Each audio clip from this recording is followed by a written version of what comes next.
Сәлеметсіздер ме, құрметті көрермендер, каналымызға қош келдіңіздер.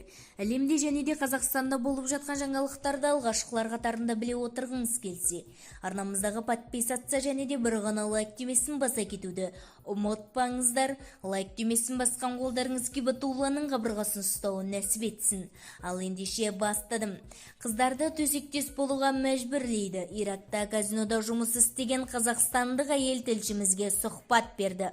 Қазақстанда девальвация болғанда казино ойыншылары жаппай шетелдік казиноларды жағалап кетті. Назымгүл Тұрғанбаева Түркия казиносында барып жұмыс істеген. Кейіннен Ирактағы жасырын жерасты казиносынан бірақ шығады. Қалай Иракқа кетіп қалғанымды білмеймін. Анам қайтыс болғаннан кейін ауыр күйзелісте болдым. Сөйтіп Иракқа жалғыз кеттім. Қорықтым, бірақ анамнан айырылғаннан кейін маған өмірдің құны бір тиын болды. Ирактың Күрдістан деген автономиясына бардым. Екі ағайынды жігіт ашқан заңсыз казино екен дейді Назымгүл. Оның басынан өткен сұмдықты материалдарымыздан оқи аласыздар.